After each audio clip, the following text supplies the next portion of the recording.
Welcome to France Today from France in English, where we cover the top news stories in France for February 1st, 2026. Today, we're looking at the nationwide protests by police over resource shortages, new safety standards for infant formula amid ongoing contamination issues, and the latest developments in French rugby, including a recent victory and some controversy. Let's explore these stories and more as we unpack the current landscape in France. On January 31st, 2026, police officers across France protested, demanding more resources and support amid rising violence.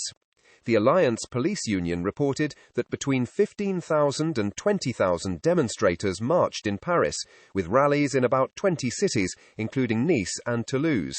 Protesters carried banners like "Citizens with the Police, Stop Insecurity," and highlighted their concerns over escalating street violence. Interior Minister Laurent Nunez didn't join the protests but announced a €100 million budget increase for the national police and plans for 1,000 new roles. The unrest illustrates a growing dissatisfaction within the police force. France has tightened its safety standards for Cereulide, a toxin linked to infant formula contamination, reducing the limit to 0.014 micrograms per kilogram of body weight. This change comes amid recalls affecting over 60 countries and accusations against the Chinese supplier KBO Biotech. Major producers like Nestlé and Danone have also initiated recalls.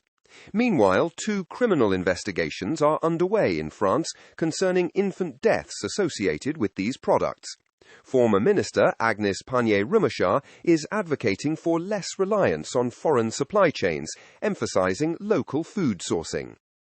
The French rugby scene is buzzing with mixed results.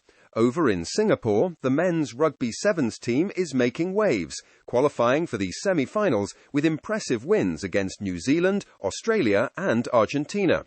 They'll face South Africa next for a spot in the final. On the other hand, the 15 de France is facing backlash after the exclusion of key player Gregory Alldritt for the upcoming Six Nations.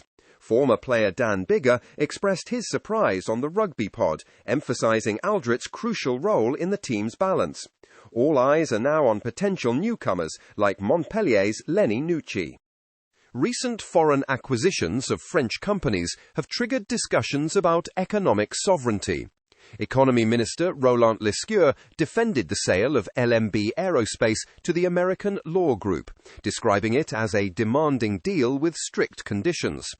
He faced criticism from various political factions, but emphasized France's robust regulatory framework under the Pacte law, which has strengthened control over foreign investments. For example, Bercy recently vetoed the Swedish EQT's acquisition of Eutelsat's antennas due to their strategic importance.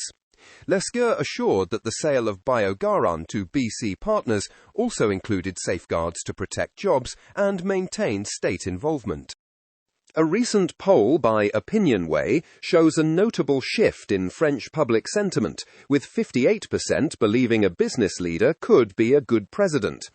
The survey reveals that 79% of respondents want more media visibility for entrepreneurs, and 77% think that considering their views could boost France's economy. However, 69% feel that the government isn't adequately addressing entrepreneurs' perspectives, highlighting a disconnect. Prominent figures like Bernard Arnault have raised concerns about high taxes, which many associate with economic challenges. This all points to a call for closer collaboration between politicians and business leaders. Thank you for listening to France Today. You can find links to articles for each story in the episode show notes. And for the latest news from France in English, visit franceinenglish.com.